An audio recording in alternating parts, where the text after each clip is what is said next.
What is going on, you guys? Bashtian YGO here, and today I'm coming at you with my Madolche deck profile. Now, Madolche is a deck that I originally played back in 2018, I believe, if you want to see a more, I guess, say, outdated deck profile. But it's a deck that I really enjoy playing. It's got a lot of things that I like in a deck. It's got cute artwork. It reminds me of food.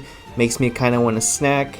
Yeah, I should probably stop that, but that's neither here nor there. I want to go ahead and bring you guys my Madolche deck profile updated for October 2021. Now, this deck hasn't really seen any type of like boost because of the ban list or anything, but it's just a very decent rogue strategy and a deck that has gone down in price a little bit as far as the actual archetype cards go, which makes it a lot more accessible for players who are on a budget. Now, I do have some budget options as well. You may see Cross-Out Designator immediately be turned off, and I understand, I'm the same way. I'll never buy that card until I guess you printed it as a common. However, there are going to be some really decent alternatives if you want to go ahead and play those as well. So without further ado, guys, let's go ahead and get into that deck profile. First things first, guys, going to start off with our 9 starters in the deck. It's going to be 3 Madolche, 3 Petting Sasor, I hope that's how you say it, 3 Angeli. These are going to be your main starter cards for the entire deck. As long as you see any of these 3 cards in your main hand, starting hand, you are going to be able to go ahead and protect yourself against hand traps through Rafflesia and go off into the rest of your combos depending on what the rest of your hand looks like as well. You're gonna play your 1 Pudding Sus, 2 Hoot Cake, and 2 Messengelato. Now, with Hoot Cake and Messengelato, there's not cards that you want to see in your starting hand necessarily, or per se, especially not Messengelato, but cards that are necessary in order to help you extend. They're just extenders. They're definitely not what I would call starters. So Hoot Cake is amazing at being able to get cards out of your graveyard, monster cards anyway, as his deck really thrives on having 0 cards and 0 monsters, I should say, in the graveyard. So that's amazing as well. However, it is completely useless unless there's a monster in the graveyard. So there's a little bit of a fine line right there. And then Messengelato, of course, needs a Beast Madolche in order to go ahead and be able to activate his effect. So therefore, they go hand in hand. Next, for the hand traps, you're going to play 3 Ash Blossom Joy Spring, 1 Ghost Bell Haunted Mansion, 2 Effect Veiler, and then 3 of Herald of Orange Light.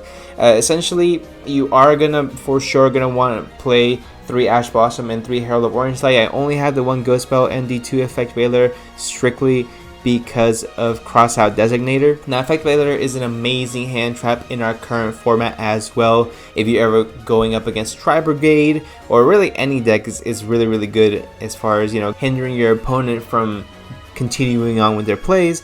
However, this is going to be one of the better ones. Now, Ghost Bell and Haunted Mansion is a key counter to this deck, unfortunately, because a lot of the cards, especially like your Madolche spells, traps, are going to be focused on bringing the Madolche monsters in your graveyard back into your deck. So if you were to activate one of those, get Ghost Belt, eventually they won't go off, then it really hinders you from getting the most out of it. So you play 1 Ghost Belt Haunted Mansion in order to play with the Cross-Out Designator. That way you're able to go about your plays, and that way you don't get stopped as easily.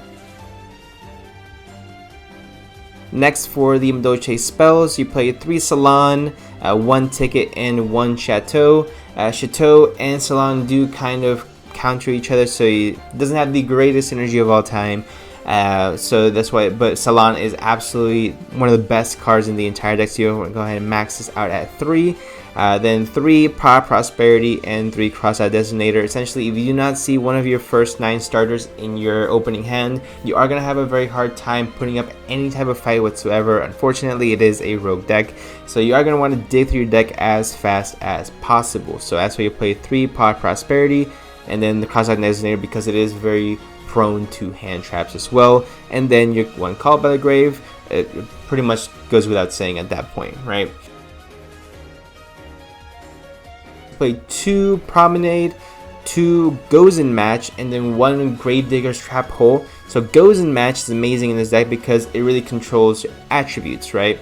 And all the Madolche monsters are Earth. Any deck you're going up against that plays multiple attributes, you're pretty much going to be good to go from there. And what's great about it is that, so Madolche Promenade is actually going to be able to protect your Goes in Match, because whenever your opponent activates their spell or activates a card that's going to destroy you, you can actually go ahead and negate it If it's going to be an on-field effect, you actually go ahead and negate it by adding a Madolche card from the graveyard to your hand, and then you get to go ahead and negate that card. It's absolutely insane as well. And then the one Gravedigger's Trap Hole, just because with Trap Tricks Rafflesia, you are able to go ahead and protect yourself from cards like Nibiru. I really thought about upping this to 2, however, it does ruin the rest of the ratios, unfortunately, so it is a card you're going to just play at 1, hope you don't see it in your opening hand, and then you let the heart of the cards take you from there. Extra deck, you're going to play 3 Chocolate a la Mode, 3 Tiramisu, 3 Glass Souffle. You really don't want to play any less than 3 of each, just because you are playing the Power of Prosperity, and you are most likely going to summon more than once Glass Souffle, minimum 2 on your opening turn, and then Chocolate Mode and Tiramisu are just amazing in that grind game. Also, they are going to be Earth, so it plays off well with the Gozen match as well. You play 1 Trap Tricks Rafflesia, like I said before, it protects you from Nibiru and other hand traps as well. And with any deck that plays XCs, you're going to play your 1 copy of Divine Arsenal AA Zeus. For Link Monsters, you play 1 Appaloosa Bow of the Goddess, amazing card in the current format, 1 Borrowed Sword, 1 Blackluster Soldier, and then your 1 Madolche Fresh Start. And that's going to be it for the entire deck profile, guys. Now, as far as the budget options goes, so I know I play 3 Cross-Eyed Designator, and I know I play the triple Power Prosperity. For Power Prosperity, what you can do for you budget players out there is take those 3 outs and put in triple Extravagance.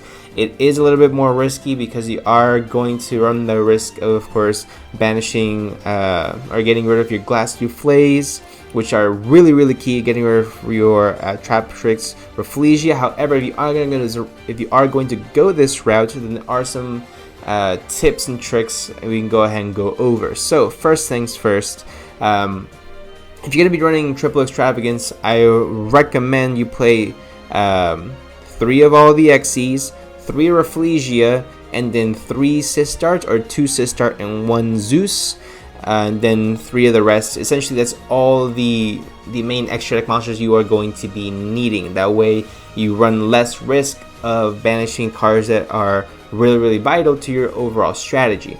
As far as Cross-Eyed Designator goes, there is no exact replacement for a Cross-Eyed Designator, except for actually a card called Prohibition. So Prohibition is a continuous spell card that states, activate this card by declaring 1 card name, apply these effects to all cards whose original name is that name that you declared. So they cannot, that card cannot be placed on the field, activated, normal summon, or summoned in general sets, can't attack, change the battle positions, can't be used as a material for a special summon that requires materials, but pretty much shuts off that card entirely. So if you feel like your deck is susceptible to 1 specific card, I would highly recommend playing Prohibition if you know you are going first. It's absolutely ridiculous, great card. It's a really old card. I think it came out back 2005 or something. It's absolutely nuts. Or because it is a very niche, I would also recommend playing Forbidden Chalice or 2 Chalice and Upstart Goblin, improve that consistency. Also, Chalice is an amazing quick play spell which you can use in either player's turn. So that's going to be it for the deck profile, guys. From Madolche deck profile for October 2021. If you have any requests, any ideas for future deck profiles, go ahead and let me know in the comment section down below. Go ahead and leave a like on the video, and I'll go ahead and see you guys in the next one.